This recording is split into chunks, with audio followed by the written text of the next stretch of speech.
नमो नमः। वक्रतुण्डमहाकाय सूर्यकोटिसमप्रभ निर्विघ्नं कुरु मे देव सर्वकार्येषु सर्वदा।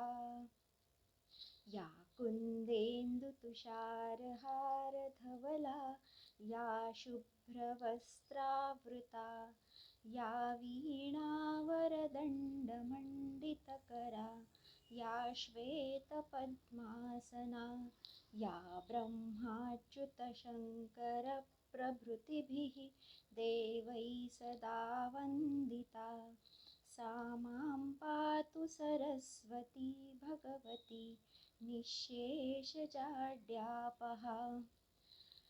गुरुर्ब्रह्मा गुरुर्विष्णुः गुरुर्देवो महेश्वरः गुरुः साक्षात् परब्रह्म तस्मै श्री गुरवे नमः।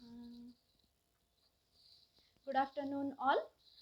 I welcome you all for the session with topic Sanskrit, a key to ancient Indian knowledge, as a part of 2-week STTP on integration of Indian knowledge in present education system. I welcome all the participants for this session. Before I start the session, there is one disclaimer. I am not a Sanskrit scholar, so this presentation is a compilation of relevant material from various online as well as offline resources. There is one more disclaimer. Wherever I give the example using the word he, I request all the lady participants to please add one S and consider themselves inclusive. So let us dive into the sea of knowledge.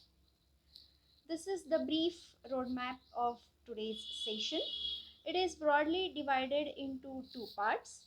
The first part will discuss about the various areas in which we see Sanskrit text, Sanskrit literature or Sanskrit script as ever the form you find. And in the second half, we will be discussing about some of the key features of Sanskrit. We will be considering some case studies which will actually enhance the importance of Sanskrit in today's education system. That is very much in line with the today's title. So this is broadly the roadmap of today's session. I began the session by chanting 3 shlok. These shlok are in Sanskrit language, and we will rarely find a person who doesn't know these shlok. But this is called as Tripadi, chanting of 3 shlok or 3 stanzas, which is a common ancient Indian practice. There is another practice, those who are familiar with the Kirtan. In Kirtan, at the beginning, we have Panchapadi, that is recitation of 5 stanzas or 5 shlok. So that is a common practice at various places. But there is a misconception that whenever we hear some Sanskrit quote or Sanskrit, any Sanskrit version, we consider it as, or we relate it with the spiritual activities, which is not as such the case. And this presentation will aim at giving various aspects of Sanskrit texts and Sanskrit literature.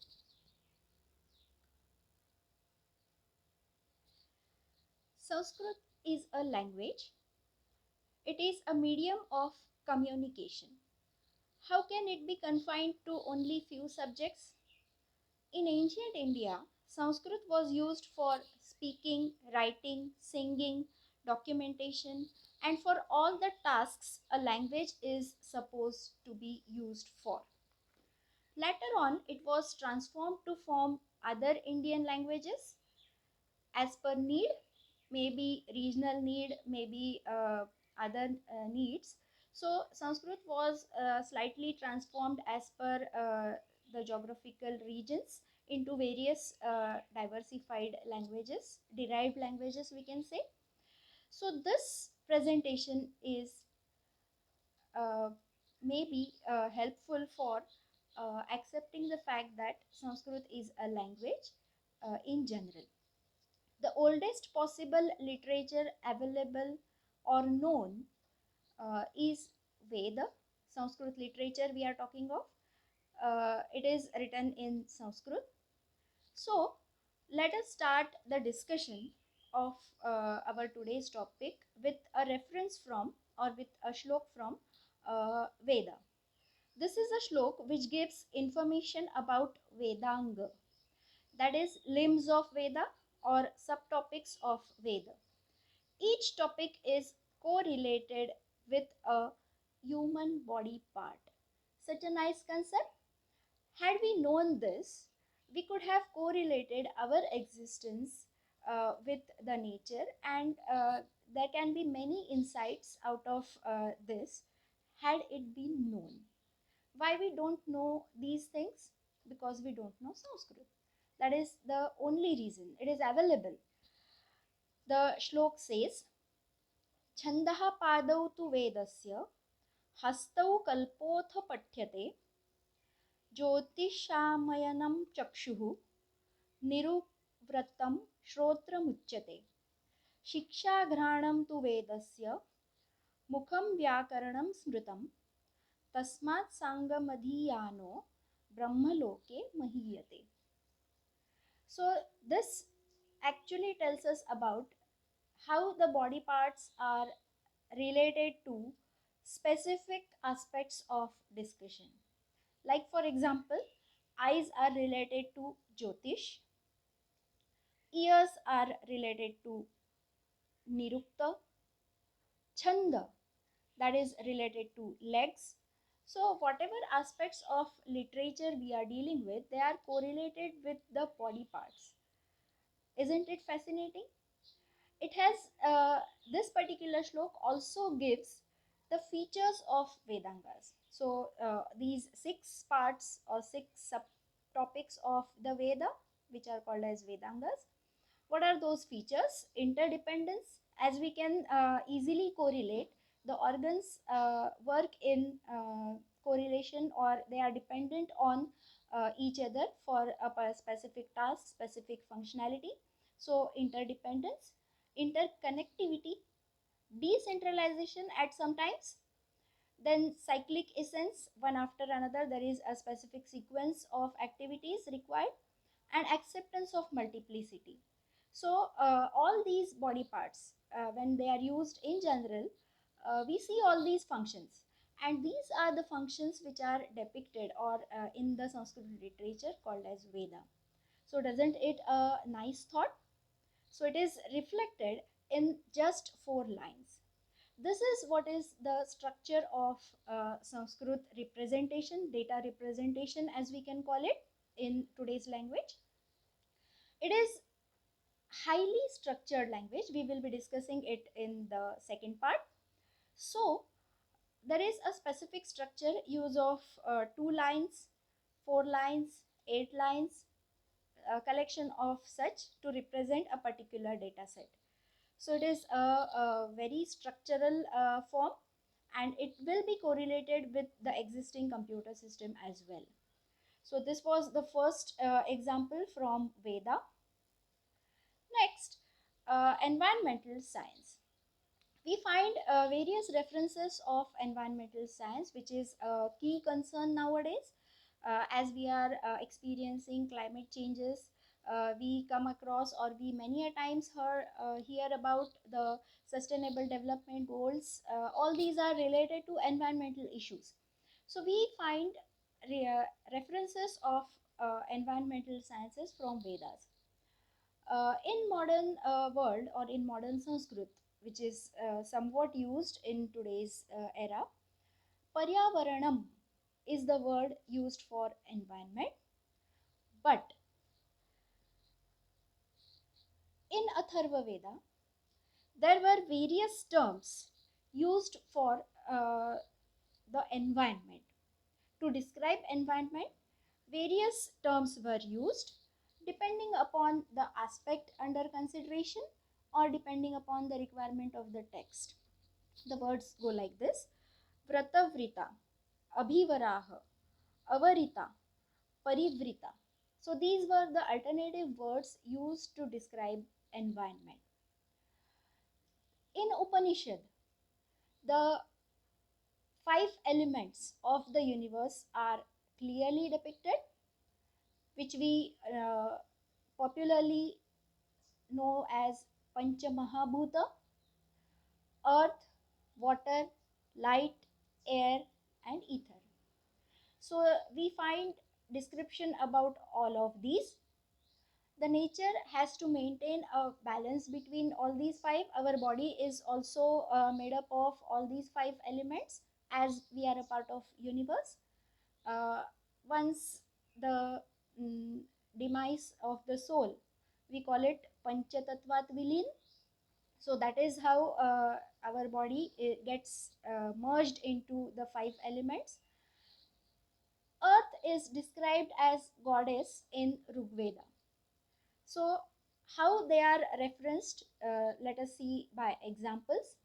Water is essential for all forms of life. That is well known, and that is depicted in Veda also. In Rigveda, water is consisted or depicted in five different forms: rainwater, natural springs, wells, lakes, and rivers. So, such a diversified description of the single element water, and that is how it is used in general purpose as well. But that was depicted in well structured form in Vedas. Then, air characteristics are described in Vedic verses. The air is soul of all deities, that is existence.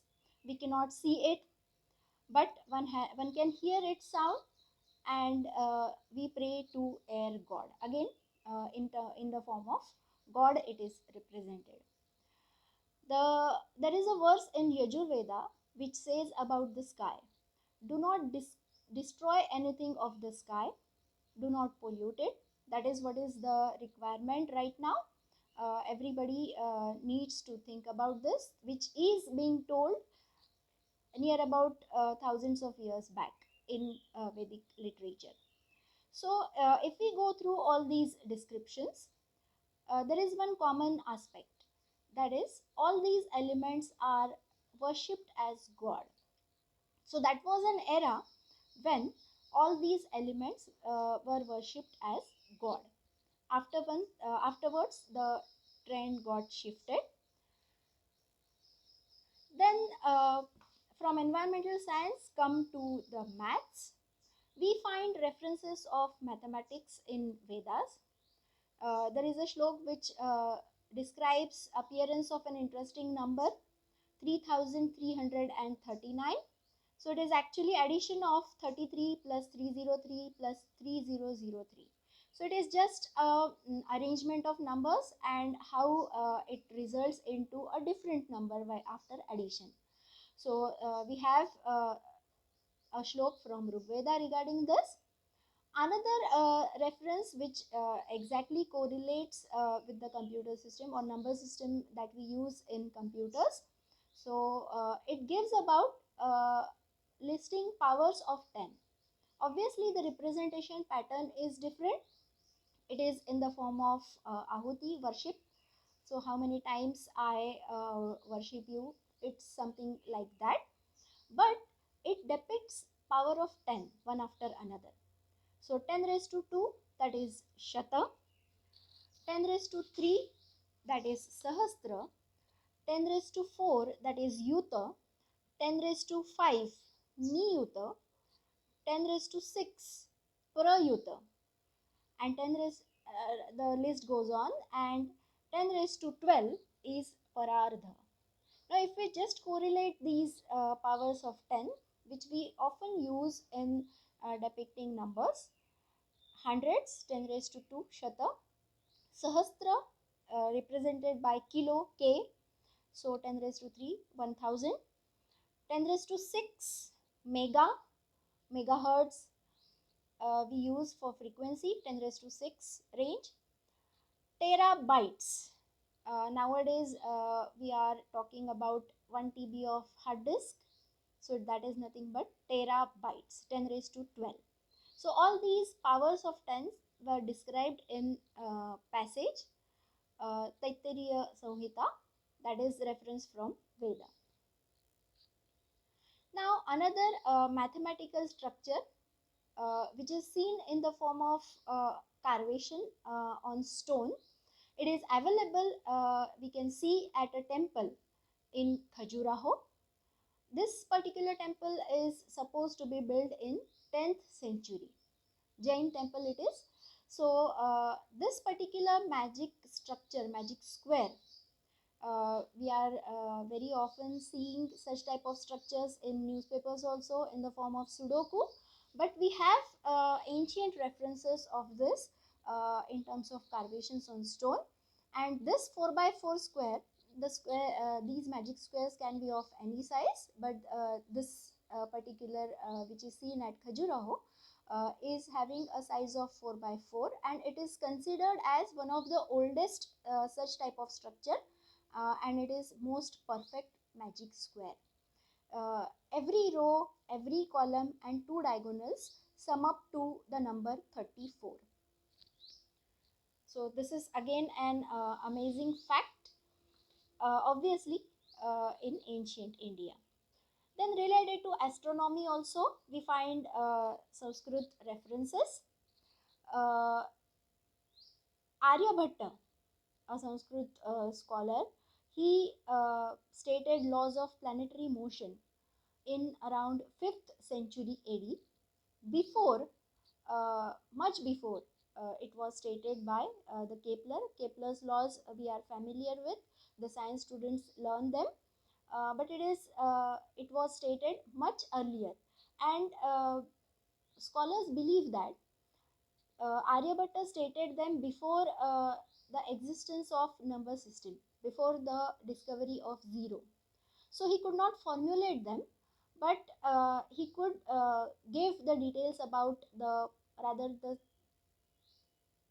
structural aspects, what exactly happens among the planetary positions.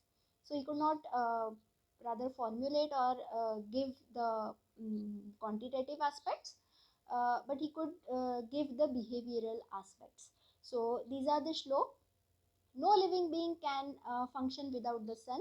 This actually gives the importance of sun in the solar system, and that is well known to everybody. We are living with the power of sun. Nowadays, in renewable energy resources, we are actually promoting the use of energy from sun, solar energy. That is nothing but because of this.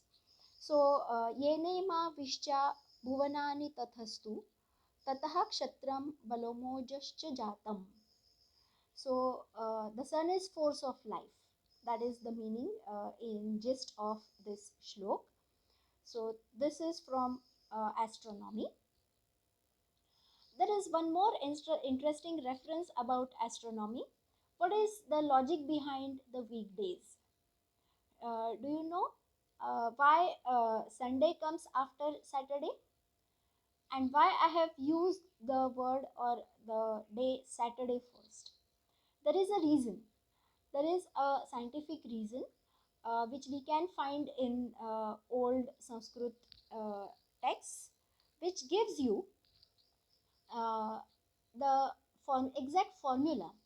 So with reference to Saturn, that is Shani, all the planets are arranged according to their increasing order of velocity. All the planets revolve around the sun. This is a well-known fact. So all these planets are arranged in increasing order of their velocity. and the planet occurring fourth in the increasing order velocity is the lord of the successive day. This is what is the concept starting from Saturn. So that's why the days are calculated: Saturday, then Sunday, then Monday. Likewise, we get the 7 days. Now there are more planets, but they are too far, so their velocities did not affect the Earth much. So only 7 planets are considered. So doesn't it a fascinating thought? We did not knew before this. This is actually available in the text called as Surya Siddhanta. So the name of the text is also very relevant.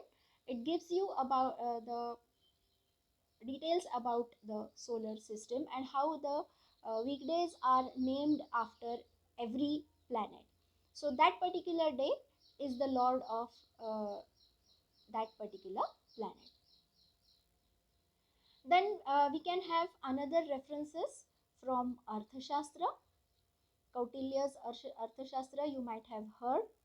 Now, this particular text discusses about seven elements of state. State means ruling state. Now, the leftmost description, the king is shown there.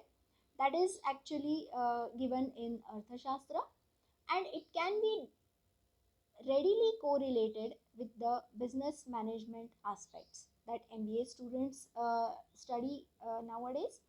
So they call it the owner. The terminology might slightly differ, but there are 7 elements. Here also there were described 7 elements. So the owner, that is called as the king, who has all the authority. Then to perform the work, key personals, ministers.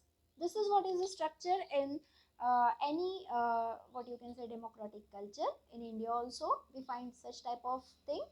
So ministers, those are key personals. Then territories, that is market stakeholders. Then capital, that is strategic barriers. Durga, that was termed as treasury, you require finance for any activity. So kosha, that was termed as. Then control and processes, so army for that. Danda and mitra, collaborators. Nowadays we see this word very often: collaborative tasks, collaborative activities. So that is what is highlighted by NEP also. So that is for that we require friends or mitra, as it is called, collaborators.